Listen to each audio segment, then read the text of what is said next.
couldn't see my potential, so I had to show them. I've run this place for 20 years, but I still need to prove that I'm more than what you see on paper. Today, I'm the CEO of my own company. It's the way my mind works. I have a very mechanical brain. Why are we not rethinking this? I am more. I'm more than who I am on paper.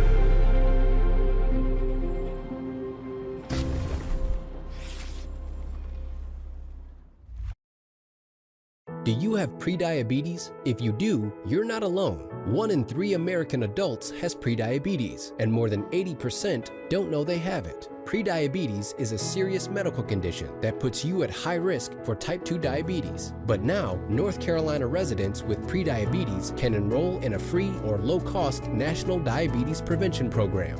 You can make healthy changes with support from this proven program. Get started now at joinaprogram.org. And is this with the doctor or is this with the nurse practitioner? Fantastic. Dad, lunch. Got some soup for you. You are loved. Oh, you. Look at those freckles. This was very much. You are valued.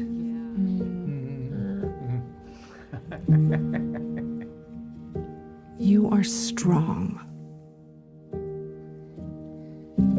You are resilient.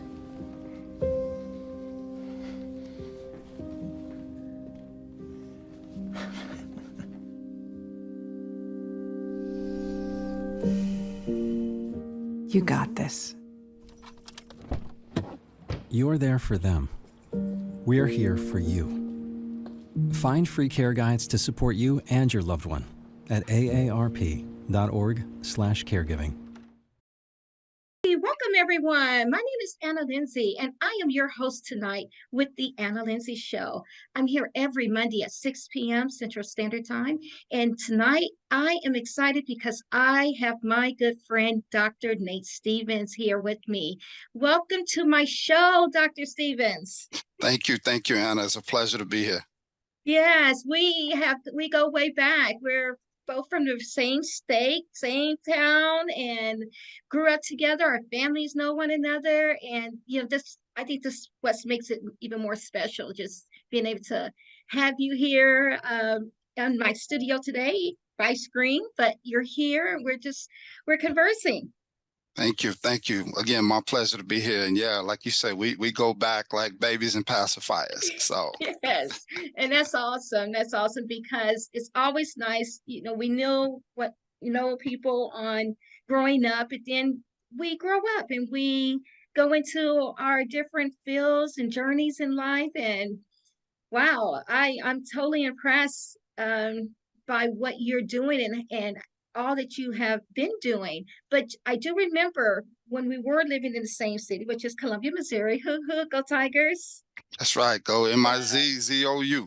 Yes. And I'm ready to get sidetracked already with them going to the Cotton Bowl, right? Oh, absolutely. Are you going? Oh, yeah. You are? Okay, great. I wish I could go up, but I'm just going to watch you guys and put on my gear, my MU gear. Absolutely. So, but with that being said, I remember when you had asked me, you were working on a project there at the university, the Black Culture University, and you asked me to come on, and I was doing my fashion to be a part of your fashion show. So thank you. We've been doing this, haven't we? Oh yeah. And that's when I was thinking about doing my men's line, of fashion. How about that? Is that something you're still interested in doing? I mean, maybe one day, but one day. Yeah. You can just show up though. You show up, put it together, and tell them how you do it. Show them how you do it, right? Exactly. I think you was pretty serious about that though. Yeah, and for me, the thought was trying to have a line that brings a little bit of swagger and culture, in addition to some of the more formal business wear. It's what I was thinking about. So, yeah. But yeah, I had a few ideas, so maybe one day I'll revisit that. Hey, I feel like we're giving gifts, and that's just part of one of your gifts that you have. right? Absolutely. Absolutely. I I hadn't letting it go, Nate. I'm still loving fashion, and I'm just gonna keep it. I have my own light boutique and doing the model workshops with the young girls, mentoring the young ladies, and that kind of pulls it together. Because I can. It's just a lot of teaching and education with it. So I'm Yeah. still there Yeah. with the Yeah. fashion. Absolutely. Yeah. I can see you doing that too with the young men because you mentor young men, so kind of overlaps, right? Yeah, I mean, and it's one of the things that we did when I created the Mizzou Black Men's Initiative, or we call it MBMI. Mhm. We talked about, how to tie a tie and how to match your belt with your shoes and how to, Okay. kind of accessorize properly in a way that you present. You give off the effect and the image that you want to have, while at the same time remaining true to who you are. I mean, we had young men from St. Louis and Kansas City and Chicago, and they felt like, well, this suit thing really isn't me. And I was like, it is you. It's just a different part of you that you Yeah, may not be accustomed to wearing. And so yeah, absolutely. It's educational. I think so. I think so.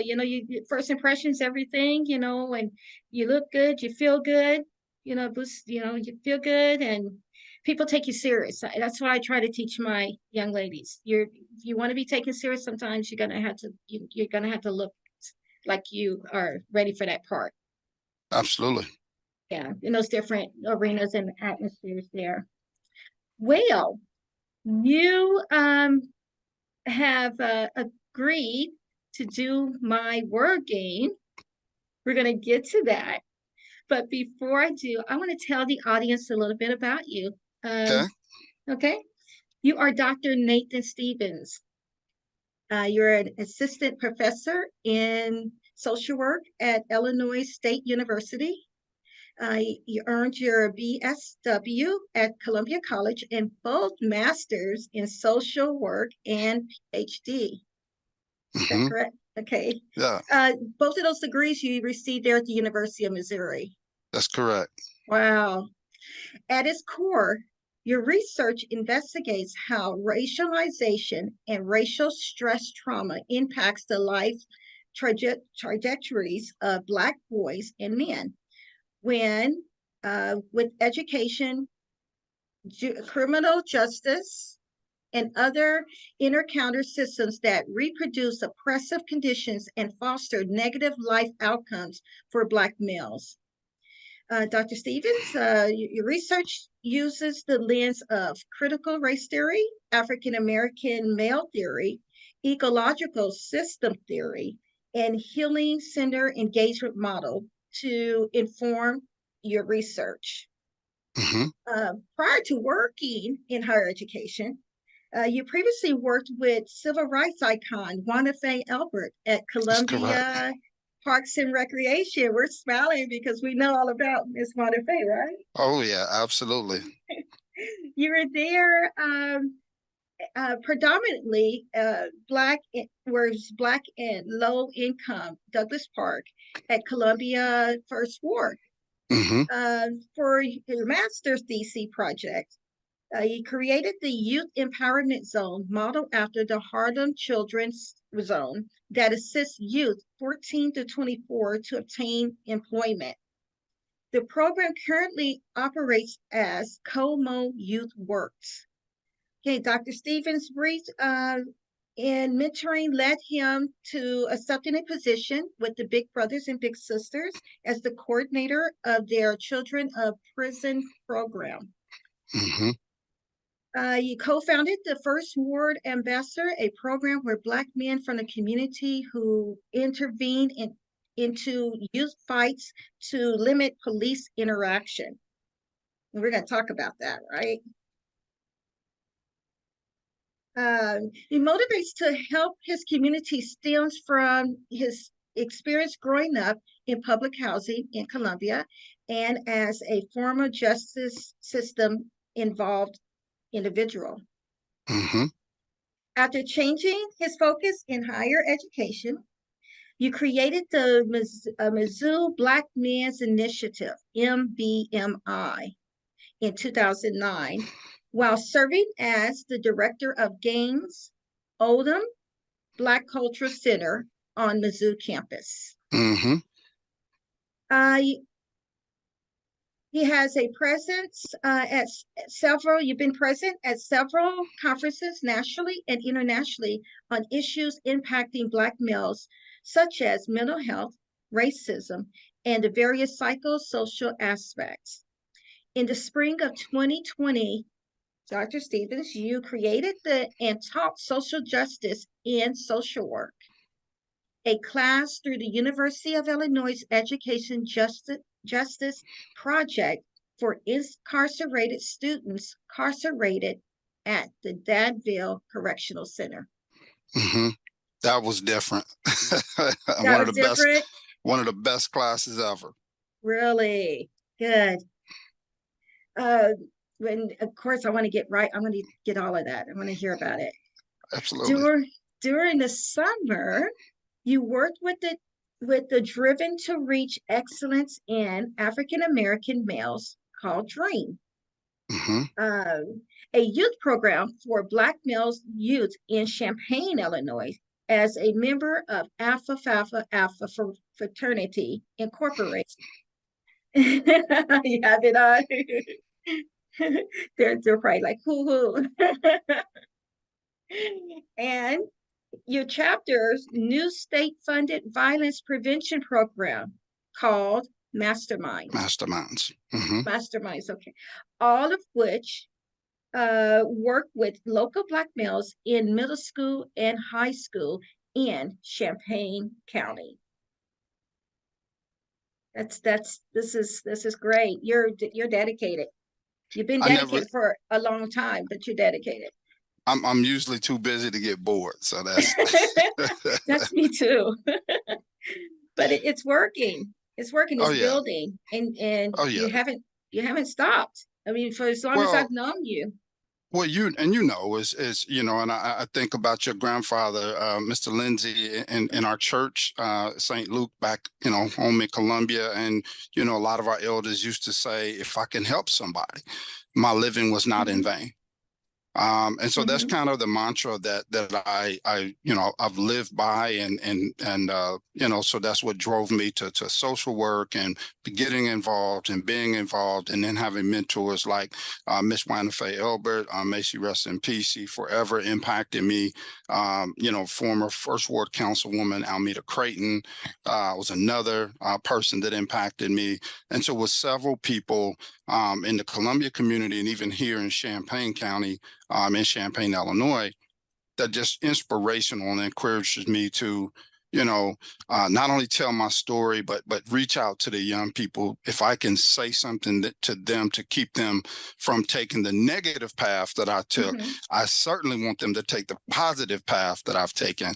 But that's basically why I do it.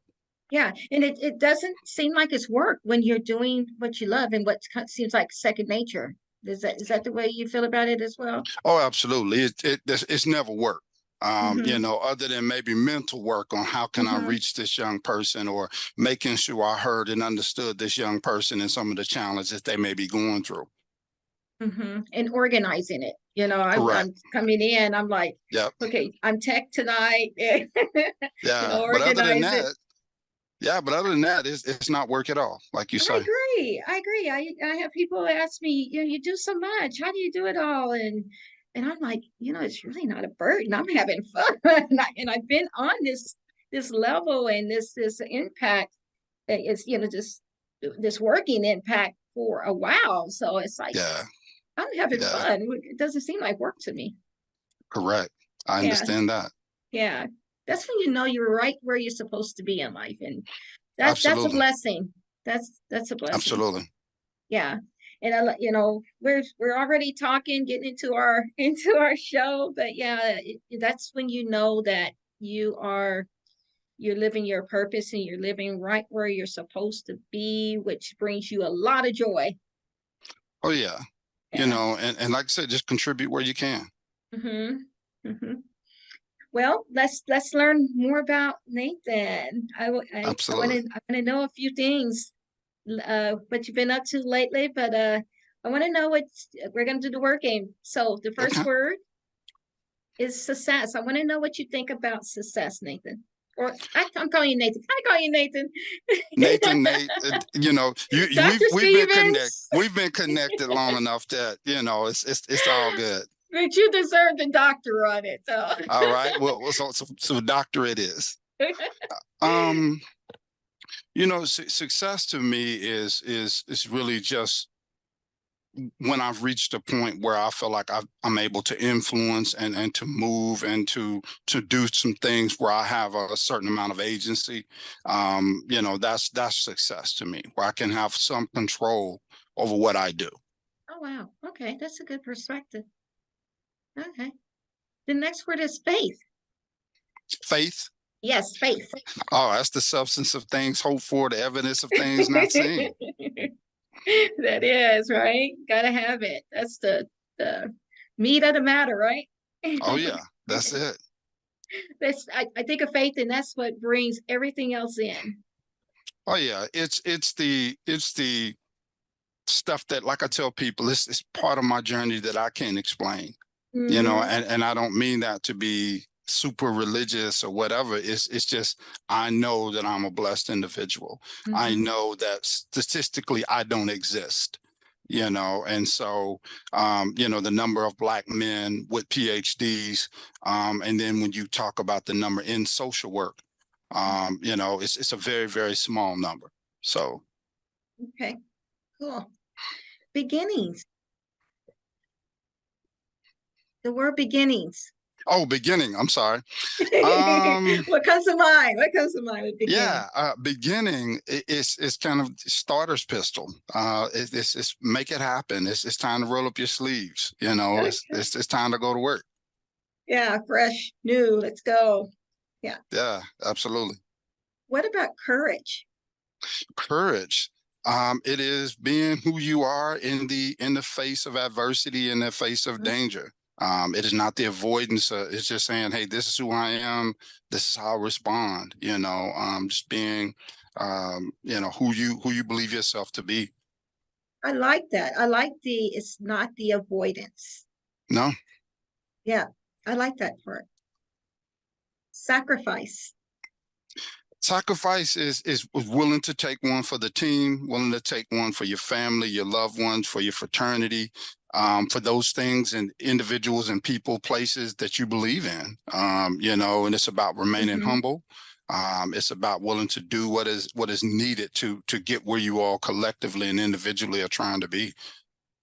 Yeah, I agree. Because it's, yeah, you're taking, it's you would sacrifice for what you believe in. Believes in who you believe in. Good. Love. Love. Oh man. You know, I believe love is a verb. I believe we use the word too loosely in our society. And when you love something, you do, or someone, you do what is essential to help that person or that thing be as best as it could possibly be, or best as they can possibly be, when you really love. And so love isn't necessarily a feeling to me. It's more of, you know, how do I help this person? How can I be, you know, my brother's keeper, my sister's keeper? How can I be my fraternity's keeper, my community's keeper? You know, you love Black people. What are you doing for Black people, right? You love Mizzou. How are you helping Mizzou? You know, how are you helping it become? And I will say this, quoting James Baldwin. James Baldwin says, I criticize America because I love it. So see, in order for me to help America be its best, I might have to criticize it. Yeah, you may have to. You know, but I've also learned in life that I remember one time I asked a potential employer, if you have a little boogie on your nose, do you want me to tell you? And they were like, well, I don't understand the question. I said, basically what I'm getting at is, can we be frank with one another? Oh. And you understand that I'm not coming from, you know, a malicious place. I'm trying to be, as we say, I'm trying to be real with you, right? But if you want me to act like I don't see it and let you go out there again because I love you. I don't want you getting in front of a TV camera or Right. something. Mm-hmm. I'm telling you because I care. Mm-hmm. And to be able to receive it back too. Exactly. Yeah. Yeah, I think that it takes you have to be able to receive that. Yeah, that balance with that. Okay, this was going to be a little off here, not as deep. Hot Cheetos. Hot Cheetos, salty. I Do think you about eat I think about the young people that I work with. uh, They love hot Cheetos. They that love hot Cheetos and what's that other one? Takis, Takis? Takis. Hmm. They love those. And I'm like, these are not good for you. But we used to have, if you all can do this on time, all that, I'll give you, some type of reward. And a lot of times they wanted chicken wings and hot Cheetos. I don't fully understand that combination, but that was definitely something that they would go for. That's the first thing that come to my mind too, is the kids with the hot Cheetos and the Takis. What was our thing? Did we have a thing? I think we like the remember when ranch flavored Doritos first came out?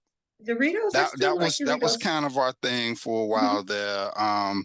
But I mean, I think it was the Doritos and stuff like that. So we Yeah. had some junk food in our day too. Yeah, those Chico sticks. I remember the Chico sticks and the now laters. Did you do Oh the yeah, now laters? now and laters. Oh, absolutely, We're absolutely. date we're dating ourselves right now. Oh yeah, but those those are the fun the fun days back when it Yeah. was when you can still get a 3-cent piece of bubble gum. In fact, I stopped at a convenience store over the weekend and I got some gum because I was going to an event. And I told the clerk, I was like, I cannot believe I'm paying $3 for a pack of gum. Yeah. Isn't it She was crazy? like, I know, right? I was like, yeah, you used to be able to get gum for like 25 cents, I and know. $3 for a pack of gum. And it seems like it just it went on overnight. It's like we were paying. Well, it was with the pandemic and all. I mean, it literally was overnight. It seemed like Yeah, exactly. short time things like doubled and tripled in price. Ugh.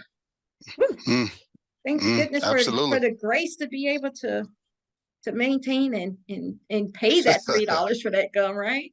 Right. Okay. Well, and that's I what I still, told her. I was like, look, I'm not gonna be in nowhere with my breath tart. So I'm gonna go ahead and pay this little $3 for this gum. So I still don't want to accept it as a new norm, though. it is definitely Nathan, different. yeah, yeah, it is. Tell me, we're gonna ask you, just a few questions here, and I want to go ahead and get into your bio and your study and about Black men. It's profound. It's profound to be able to converse about the not just the struggle, but also just as a Black man, that is your study, that is your research, that is your expertise, and I just know it's going to benefit our audience, and I'm interested to know too. Okay. But before I do, I want to know what makes you smile, Nathan. Wow. What makes me smile is really seeing those that I love happy, those that I care about on their path to where they're destined to be. That definitely makes me smile. Yeah, yeah. Who influences you the most when you were younger? I want to know who influenced you the most when you were younger. That's a great question. I'm gonna say probably my grandmother. And it's kind of unbeknownst to me. But her funeral earlier this year, was talked about her as an activist, and I was like, that's where I get that from. Oh, I was like, because I never really, I didn't sign up to be an activist. I was just like, I saw what I believed to be right and wrong, and somebody needed to speak up and say something. And so I think I got that from my grandmother, who I remember as I read through her obituary, some of the stuff that she was involved with. And I was like, I do remember that. mm-hmm. But like I said, it's taken a long time for me to remember that. So it was planted a long time ago. So I Yeah, would I would say my grandmother. Yeah, it's kind of funny how you look back, you see that because me being in the real estate now, I realize I'm with you. I had an epiphany. This was a seed planted long time ago with my great grandmother on my mom's side. You know my dad's side, but on my Hmm. mom's side, the drive to they were from Arkansas. And I would be the driver, bring them to the family reunions and so on, and they would show me, the house that Madeir. We had a Madeir. We called it Madeir. Madeir on that house. Madeir on that house. And I'm like, that's where I got that from. Yeah, So yeah, yeah. yeah, I get it. I get it. So, and that's pretty cool because at the time you don't really see it. We're growing up, we're just concerned about other things in life, but then you get older and you're cherishing and you're looking back to see, what makes you tick. Hmm. Hmm. I don't know. Do you do that? You I do, and like I say, evaluate yourself to see what makes you tick? um, not really. No? A lot of times it's just um, I believe I'm on the path that I'm supposed to be on. Okay. And I just go with that.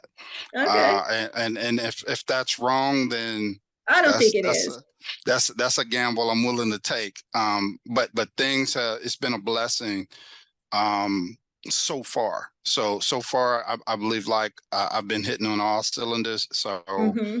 I believe this is what I'm called to do, what I'm supposed to do. And being in that is what makes me tick, what gives me, again, a sense of Mm-hmm. purpose. Rolling over in the morning, thankful to see another day, thankful to try to get it right and to do the things I'm supposed to Mm-hmm. do. Mm-hmm. That's me too. That's me too. What does it mean to you to have your doctrine? It's interesting. Because I told a colleague of mine, and I hope he didn't think I was being arrogant or whatever. But when I graduated in December of 2021, so it's a couple of years ago this month that I finished my Ph.D. And he said, "How does it feel to be a doctor or whatever?" And I was like, "Really? That is for Illinois State and other institutions of education." That you have this credential. And I said, I've always known how smart I was.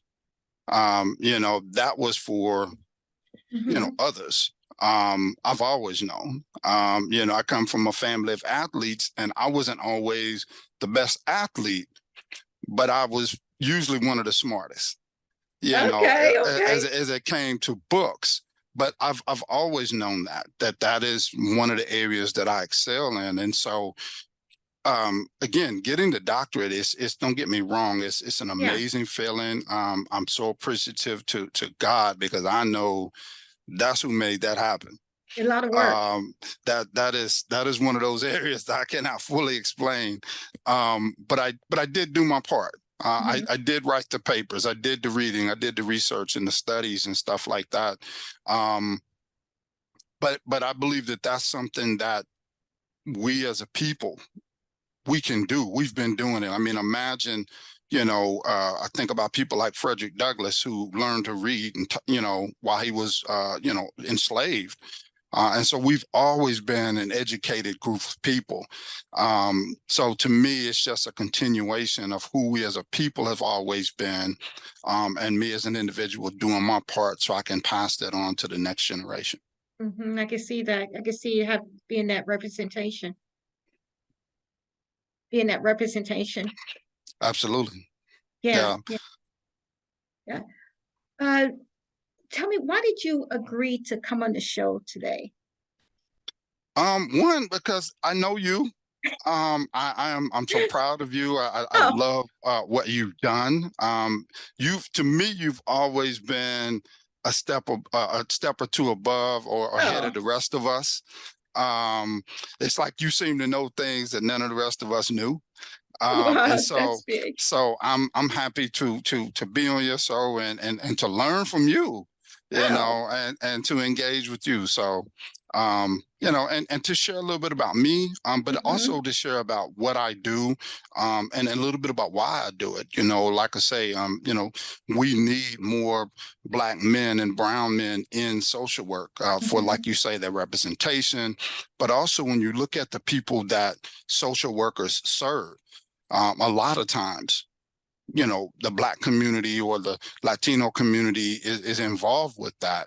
But where are the brothers, you know? And that's what, you know, that class I was telling you about at Danville Correctional Center, was a class of 13 men. 10 of them were African American. And so I've never taught a social work class, 10 African American and 3 Latino males, all men of color. And so, you know, being a man of color, teaching this class, having been incarcerated myself, it's just it's kind of a full circle moment. And so it was important. And we had a moment that I'm going to tell you about. Yeah. So I was going as part of this program, you know, weekly, and we were carpooling together, me and 3 or 4 other instructors. And so one night we arrived, and we got inside the prison, and we went into the building where we were all at. And all the other teachers in their classes went into the classrooms. And so one of the students said to the CO, "Man, let us into, you know, our classroom, man." And the CO says, "Well, I'm waiting on the instructor." And the student said, "Man, he's right there." So I blend in with the rest of them, right? Yeah. Because I was, you know, I wore more like, you know, just like a sweatshirt or something, not with this on, but just a regular sweatshirt or something like that. And because of that, I blended in. You know, so it didn't matter that you were Dr. Stevens. It didn't matter. Well, I was in the process of being Dr. Stevens then, but it didn't matter that you were the instructor. What he saw was a Black man like the rest of these Black men, no different. Yeah.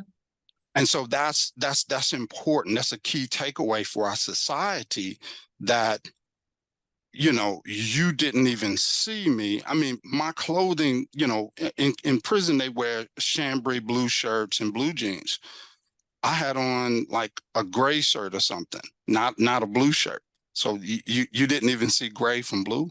The difference there. You know, and so to me, it was, they also wanted me to respond, the students. And I said, well, what I'll do, and I will tell you now, after that, every single time I came, I was dressed to the 9. I mean, I was, as they say, casket sharp, you know. And I told the students, I said, "Hey man, I love y'all, but I'm trying to go home with my wife." I said, "Look, I'm not trying to be locked up in here." But it was also a message to the COs to say, "See me, Yeah. see this Black man who is coming here teaching other Black and brown men tools for their liberation. See me." Is that what you did? Is that part of you? So you would go into the to the prison, prisons, Danville. Yeah, and Danville Correctional Center. Yep. You would teach them a course. You would teach their course because they could take classes there. Is that That's correct. the way it went? Okay.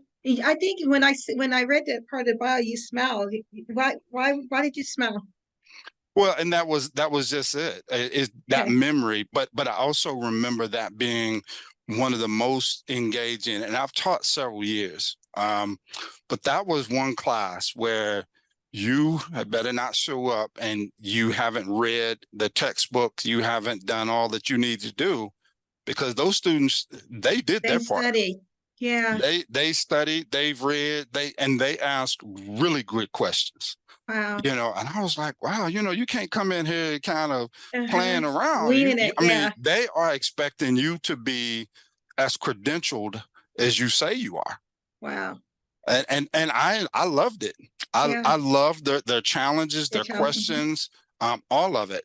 because I received it in love, and I never came, like, oh, well, I'm such and such, and we having conversations, we're learning Yeah. from one another. Yeah. I was going to ask you why the work, but I mean, it's obvious why the work. Why do you do this work? Why do Um, you do this work? Well, I mean, again, I believe that there's a lot of work that, our civil rights pioneers like MLK and others took on. And again, we'll talk about Wynna Faye, we talk about Almeida, we talk about your grandpa, Mr. Linzie. I remember him, and the, stuff that many in our community and communities around the nation have done.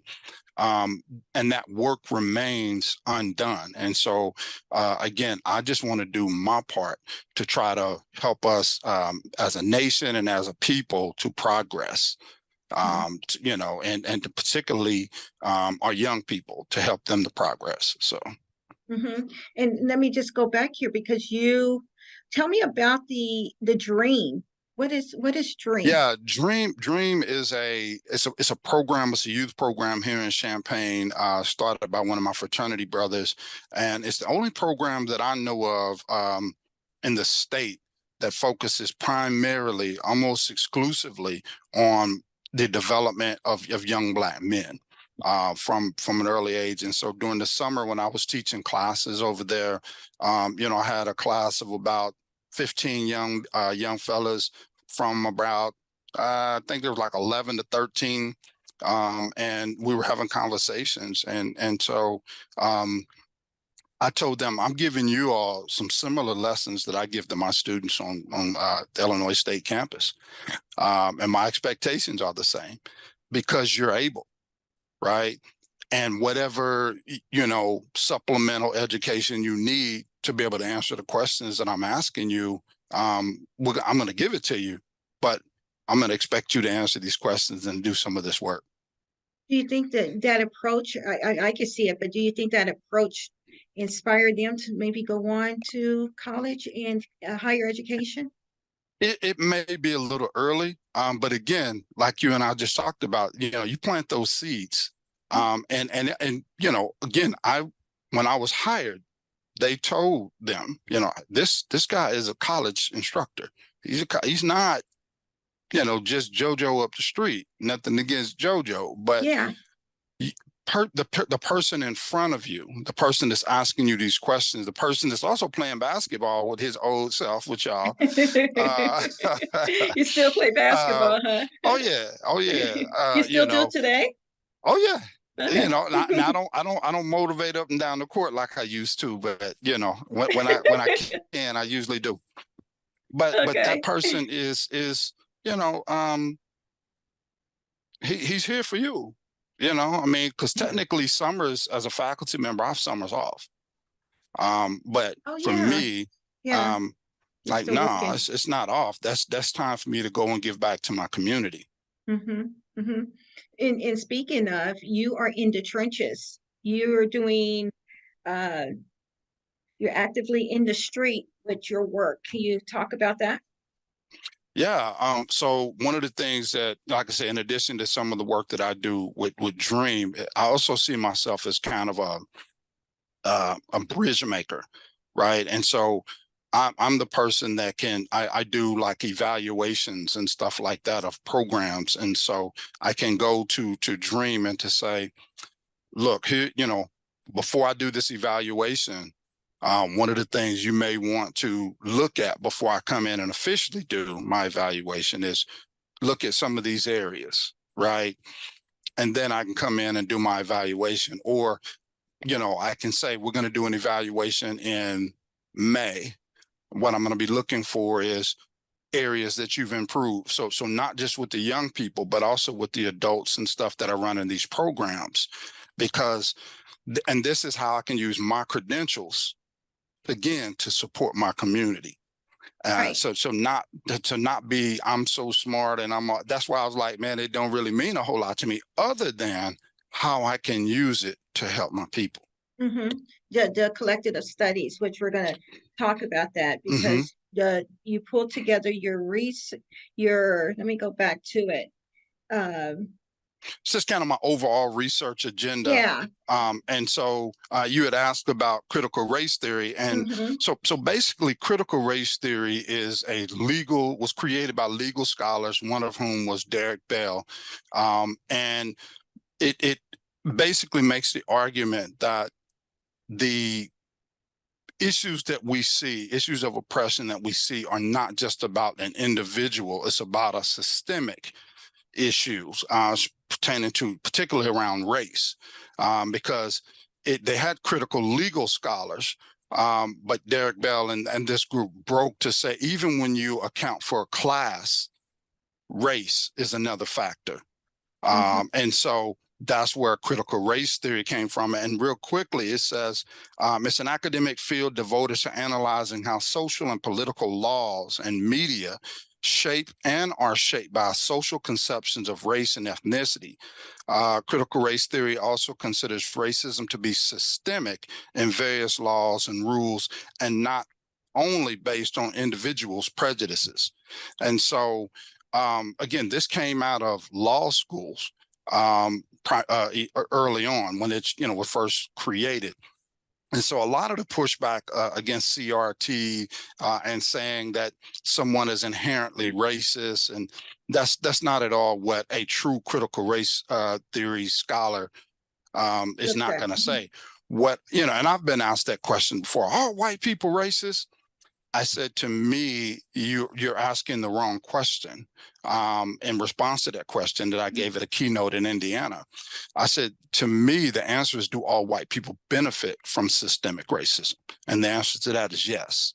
And so the question is, how can you leverage, your privilege to, lift up those who don't have that privilege? And I ask men the same question. How can you as a man counteract and work against sexism and patriarchy? And so critical race theory just looks at the systemic laws and stuff. Like, you remember with the Dred Scott decision, the decision was that the Constitution was never created for Black people. So for someone to say, I know my rights, or all men are created equal, well, all white men, not all men.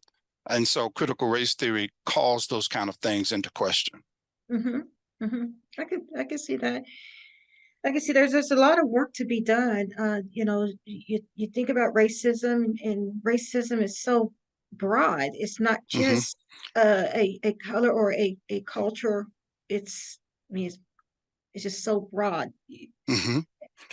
And then you had asked me about African-American male theory. That's a theory that is based off of Bron Friedbrenner Ecological Systems Theory, and our EST. Ecological Systems Theory looks at not just the individual, but the individual, the community, the sort of neighborhood, the city, the state, the nation, and all of these different aspects: schools, politics, economics, education, all of these different areas, and the impact that has on the individual person and individual communities. And African-American male theory looks at the ecological systems theory through the lens of a Black male. And so that's where my research says, like, for example, when you talk about the school to prison pipeline, who does that disproportionately impact? Black and brown men, right? And so then so you have this education feeding into the criminal justice system. Well, why is that? And so my research kind of looks at that. And so then finally, part of the way you reverse some of that, many of us are familiar with trauma, and asking, instead of what's wrong with you, what happened to you. Healing-centered engagement are the steps that you take to begin to acknowledge the trauma that someone has experienced, and to engage them as part of the solution to their own trauma.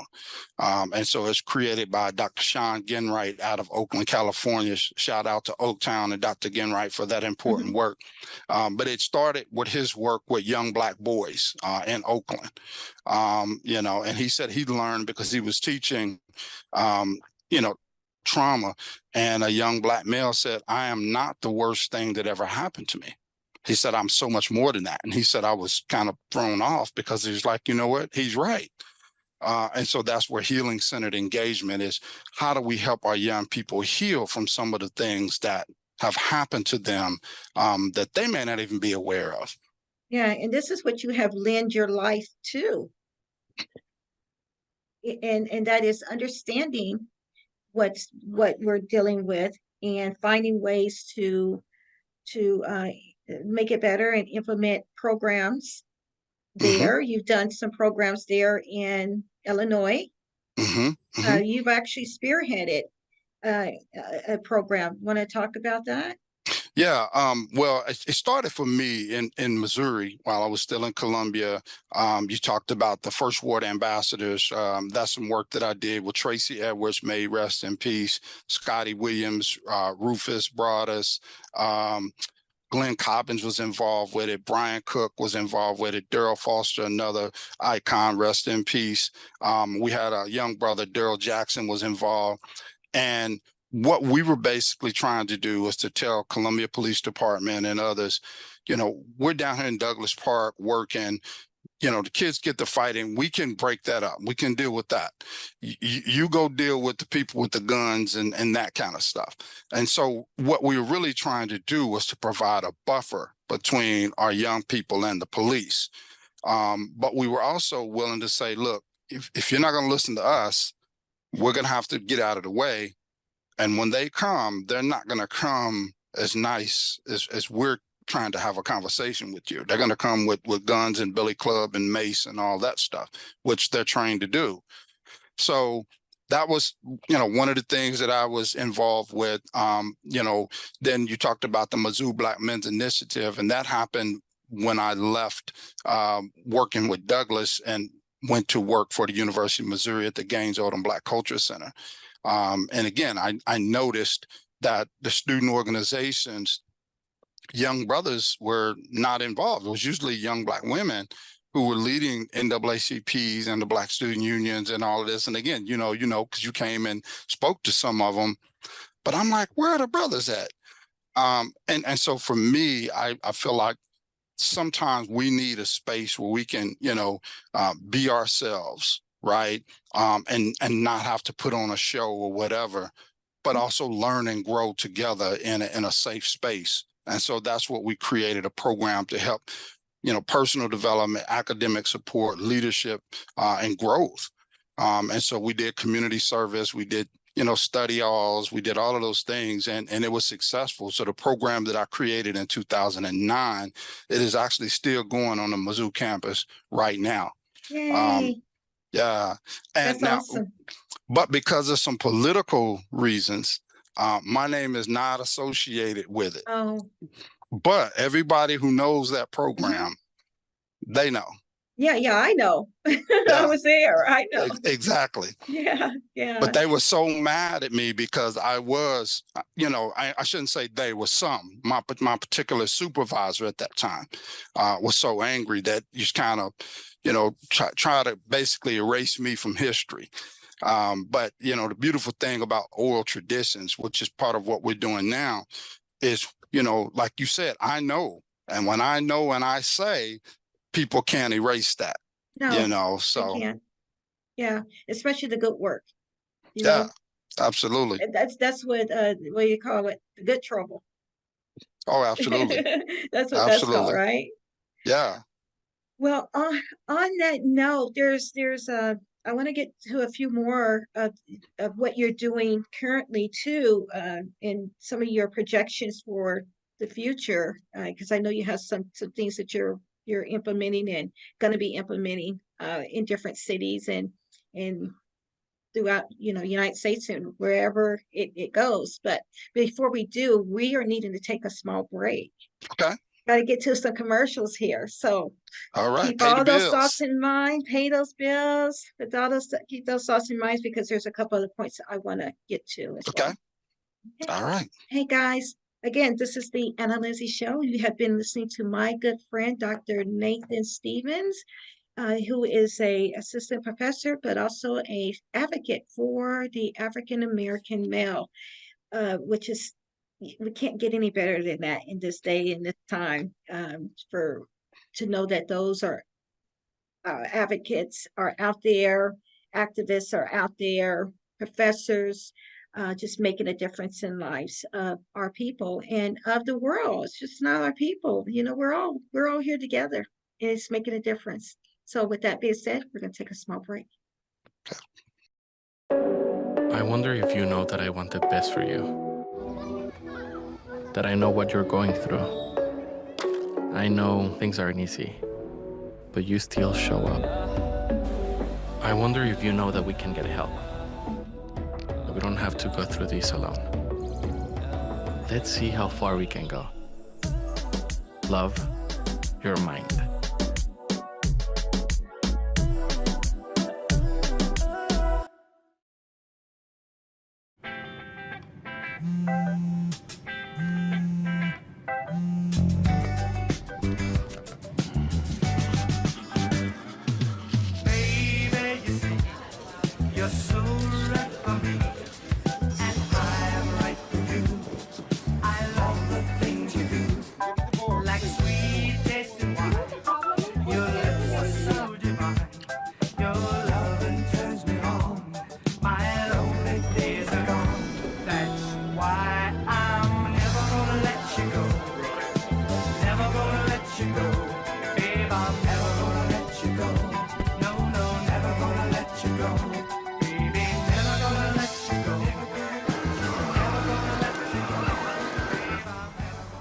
Here you go. Thank you. Thank you.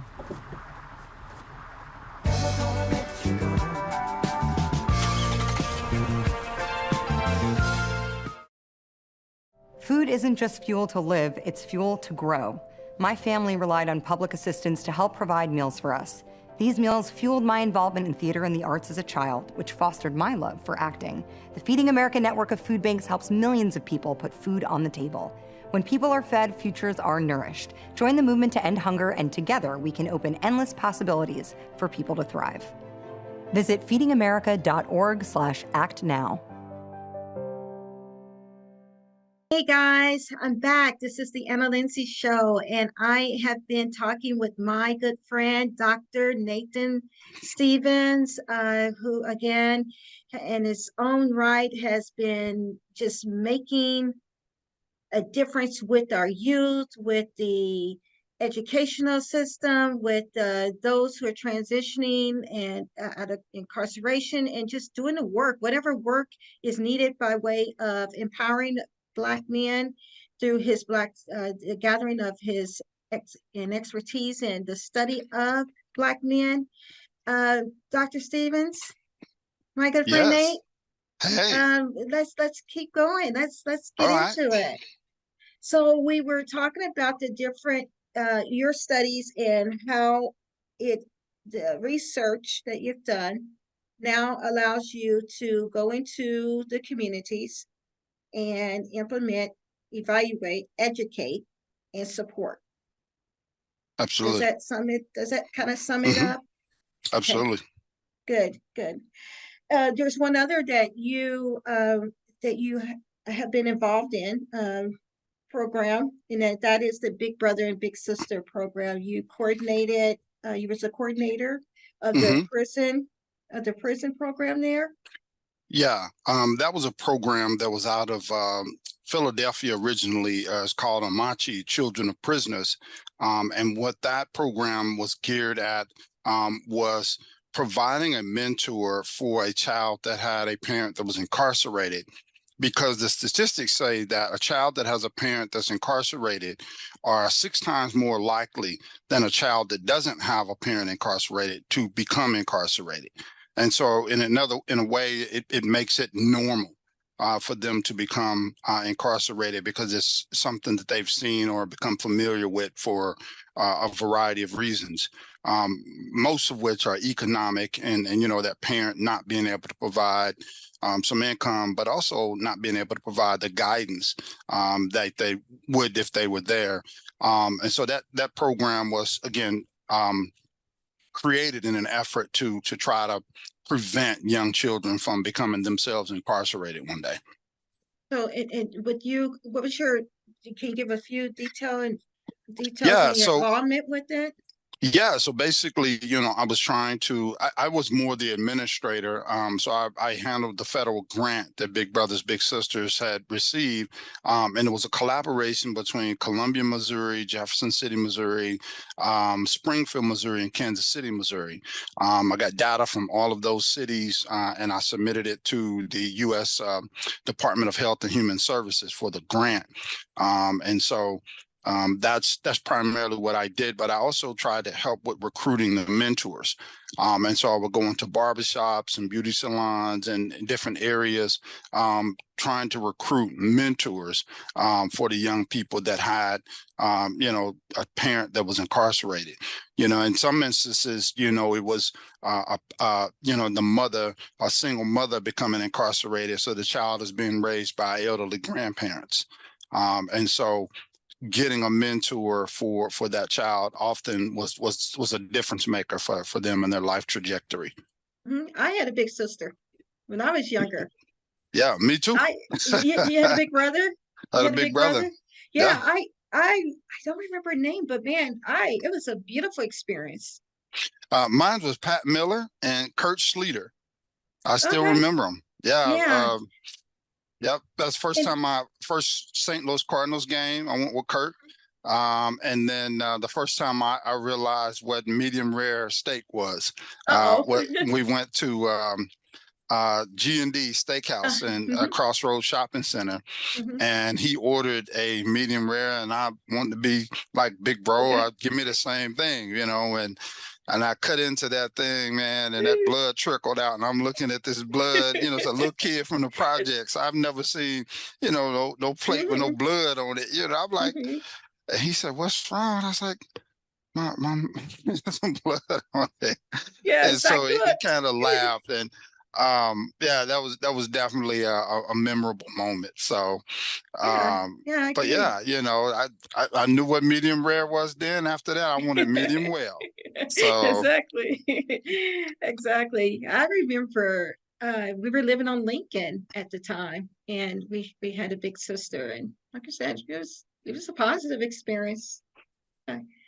That's cool. So I noticed that several of your endeavors there have been around prison. Is there a reason for that, or is it just pretty much just unfold? Yeah, I mean, for me, it was, that definitely impacted my life. Growing up, my stepdad was incarcerated. My older brother was incarcerated before he was murdered. My older sister was incarcerated. My younger brother was incarcerated. I had uncles that was incarcerated. So it's very familiar with me. And then I end up one day myself getting incarcerated. And so I understood that it's not always, quote unquote, bad people. It is people who did things that are illegal. Yeah, that result in where they end up at, and so so that definitely impacted my life. I would argue that it probably even saved my life, because I was just going, dealing with situations from a knee jerk and not really thinking. I remember living in Tulsa, Oklahoma, and getting into I'm going to say misunderstanding, for lack of a better word, because I was never involved with gangs or anything like that. But yet here I am being shot at, and having a reaction to that. You tried to kill me, so I'm going to shoot back at you. Yeah. Thankfully, I never did that, because I thank God in his infinite wisdom, protected me from that. But I was still dealing with, you know, some emotional and mental things that led me to do something dumb. And in hindsight, I'm like, that was really dumb for you to do. But it made sense at the time, you know. And so so one of my mantras now is to be who I needed back then, is to be someone that can say, look, I understand how you're feeling right now. You know, you need some money. You know, your homie up the street is saying, I can give you this sack to help you get on your feet and help you get this money. And that's possible. You may be able to do that. You may be able to get away with it. But if you're caught, now the money you needed is become, now you need that times 5, you know, because you need a lawyer and all this other stuff. And so that's kind of my motivation, is to kind of say, what would have happened if you could have had someone that have said, look, here's some options that you can do, you know, you, instead of doing something, you know, in an attempt to earn some money. Yeah, and also too, I've been there. You know, I've been there. I know how you know, you feel, like you just said, but also on the other side of coming out, I'm intrigued about you coming out and being as successful as you are. The examples, I'm sure there's others, but it's so hard being able to transition once you come out. What was your support system? I mean, I think for me, the first thing is I had a strong foundation before I went in, right? I had been to Lincoln University in Jefferson City, Missouri. Shout out to LU, the Blue Tigers. And I only left because I didn't have money to stay in the dorm the second semester. And so that took me back to the projects where my mother was struggling with an addiction, and it normalized me doing dirt, as we say. And so I had a foundation in terms of education and stuff like that, so that when I ended up there, it was clear that, you know, I was a tutor while I was in, and it was brothers who could not distinguish lowercase p from Q, lowercase b from D. And I you know, that was one of the things that I'm like, okay, this is definitely different than me, right? I also had an older brother who asked me, he said, what are you doing here? And I'm like, you mean other than I did something allegedly like you? He said, yeah, I know that. He said, but you got them smarts. What are you doing? He said, I hear it when you talk. He said, yeah, you got a little country grammar going on. He said, but other than that, he said, you're smart. What are you doing here? And that was really the first time I kind of was like, wow, you know, what am I doing here? And so then, you know, the other thing was I read the Bible for the first time, you know, and I didn't go like, oh, you know, I'm gonna read the Bible and God, please get me out. It wasn't that. It was, this is something my grandmother always relied on. You know, this is something so many of the saints at St. Luke always relied on, and I've never read it. You know, I've gone to church many a times, but I've never read it. And so let me see what was in here. You know, again, I'm a nerd. I love to read, right? And so that, combined with the foundation I already had, to me, inspired the hope that helped me to be where I am now. Maybe that strength in that foundation. I was called then. I knew I had a dream. I had many dreams about what I was going to do once I got out, and it wasn't like, you know, wishful thinking. It was more like the blueprint. You know, and I was like, yeah, okay, you know, yeah, I'm gonna, you know, I'm gonna go back. All I knew was I'm supposed to go back to college. I didn't know anything other than that. So I ended up, when I got out, I went to Columbia College, and they told me, okay, we're going to give you 1 semester on probation. I was like, okay. And I graduated on the dean's list. I graduated at 3.78 GPA. Right. At that time, I was working at Mizzou as a custodian, And I had a real cool supervisor who said, you know, you can, I was working at nights. And so I would clock in at like 3, I had to be in class at 5, get out of class at 8, and then I would go back to work, right?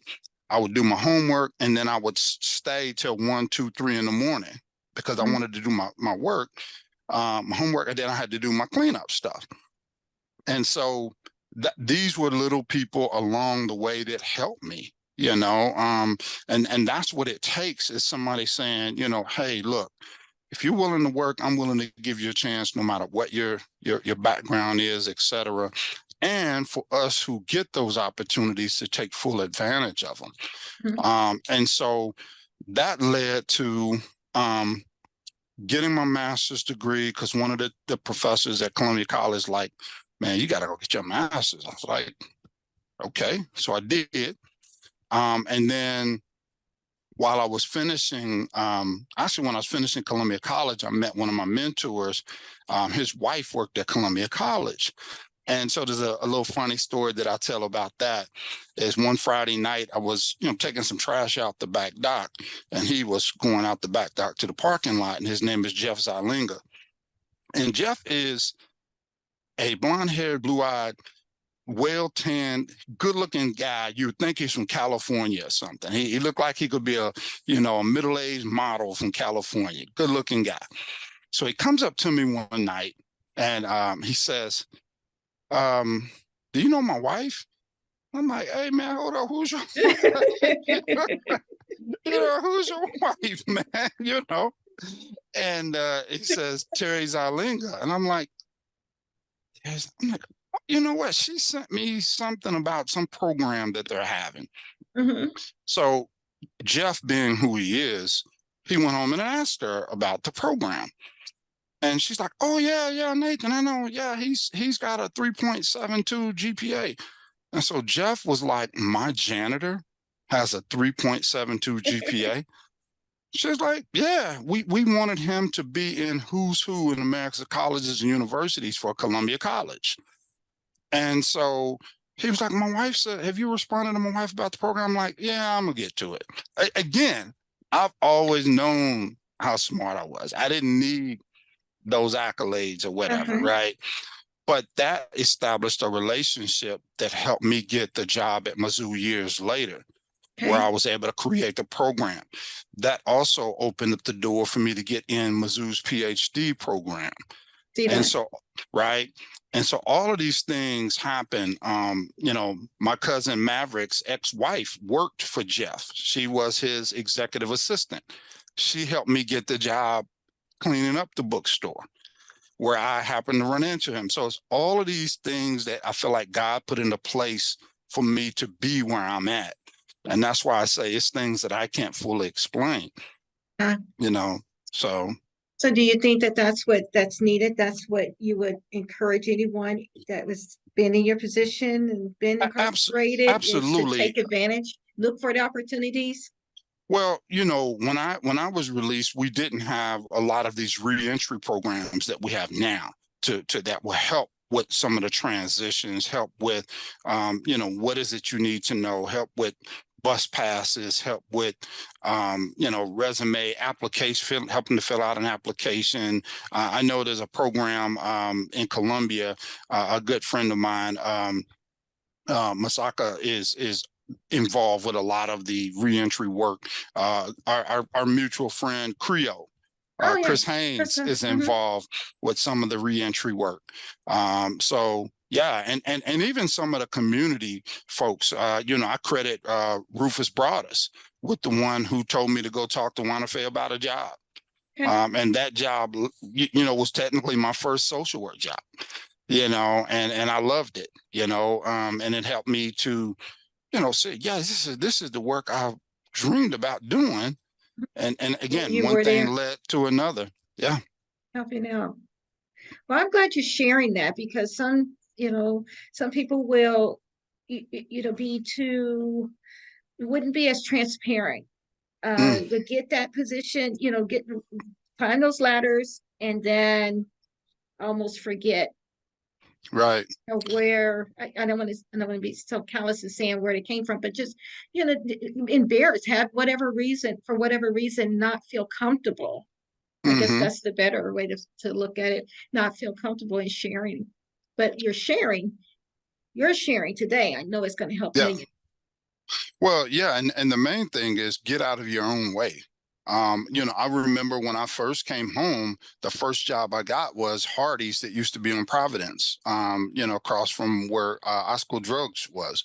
And, I went and said, hey, this is all I have. I have my prison ID and that kind of stuff.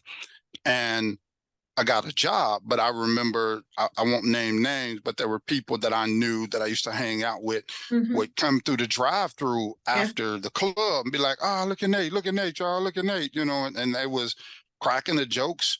And I'm like, hey, look, I'm doing what I made a promise to my children that I wasn't going back. So if this is what I have to do, so be it. Yeah. And that's what I say when I say get out of your own way, is let that, take the teasing, whatever it is. The other thing is, I've had people, when I came home, people's like, hey man, let me help you get on your feet. No, man, are you crazy? I'm good. I appreciate it. I'm good, but the biggest thing was my Aunt Karen, and my Uncle Juju, may he rest in peace, giving me a place to stay, to parole out to, because I can't stay with my mom, right?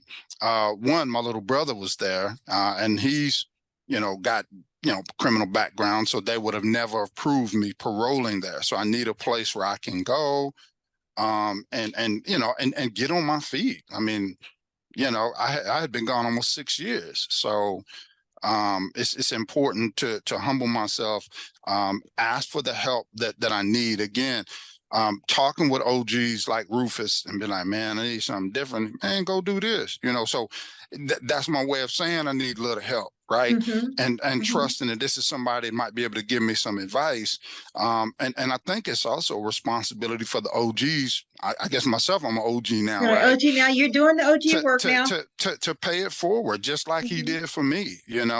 Also folks like Reverend Hayes, and it was funny because my grandmother came to my parole hearing as a representative of St. Luke, because she was Nettie Jordan, right? And my last name was different, but I'm representative of St. Luke, and Reverend Hayes, we will help him get his head together, and yeah, and so that was all. Go ahead. No, I was saying that was all needed, Yeah, he took you under his wing. I remember I was there at that time. I didn't know your story. I really didn't know your story. So again, I'm glad that you're sharing it. But I do remember that time where you were there, and you were doing you were right alongside him doing community work. Well, we can go on, but we're just going to have to just do another show. How about that? Absolutely. Hey, I would love to do it. I would love to do it. I am convinced that this show is going to help many. And again, I appreciate it, because I look at you, you came through, and you are now Dr. Stephen, Yes. Dr. Nathan Stevens, not Dr. Nathan. Thank you. Thank you. Who has, proven to himself, and now is a great asset to all of us. So, absolutely. Yeah. So, again, thank you for coming on the show. Is there anything else you want to say before we close out the show? I know that I said that and I had another thought going on, but I know that your programs work. And I'm not sure if it's just one, but your programs work, and you're willing to go into the different cities, to implement the programs. Is there a name for that program?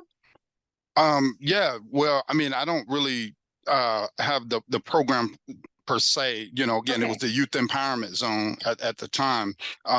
But really what I would advocate for folks to do is to kind of assess what's needed. And you do these community assessments. You know, like, for example, I get a little frustrated when people say stop the violence. And fail to understand that the violence that we witness isn't, and that's where the ecological systems theory comes in, that it's not just a matter of someone woke up and said, hey, I'm going to go and do something boneheaded today.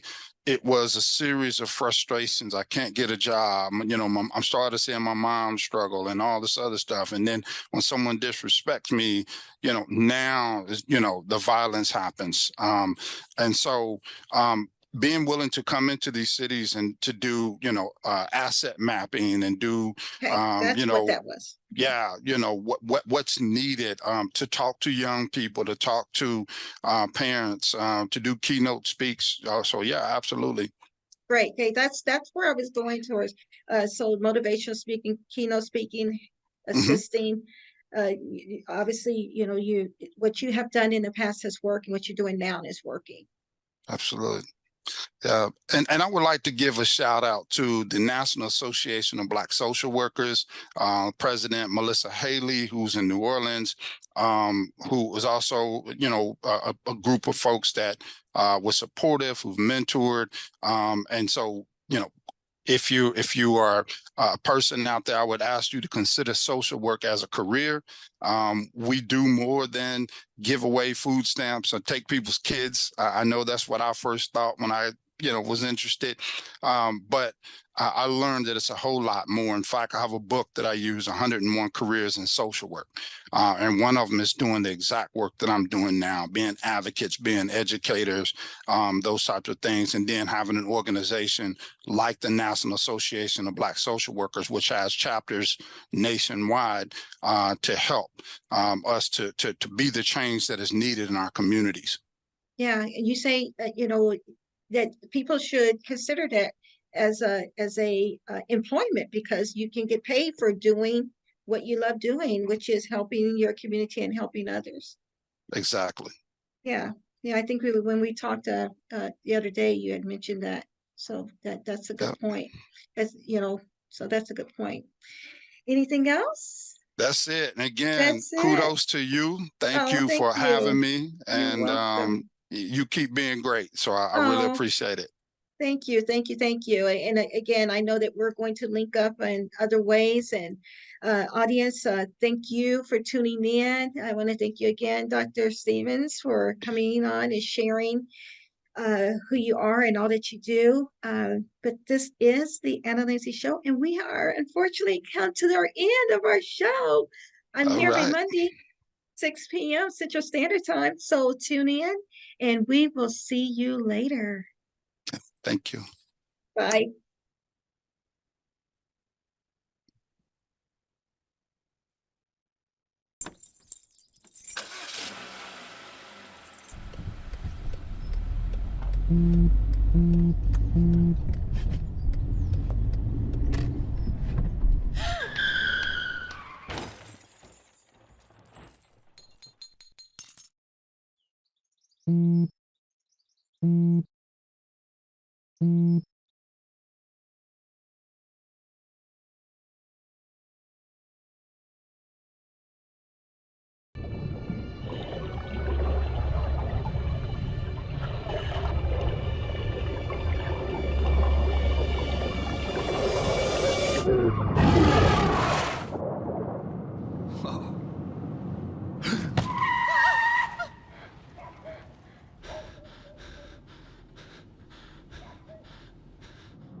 Eyes forward. Don't drive distracted.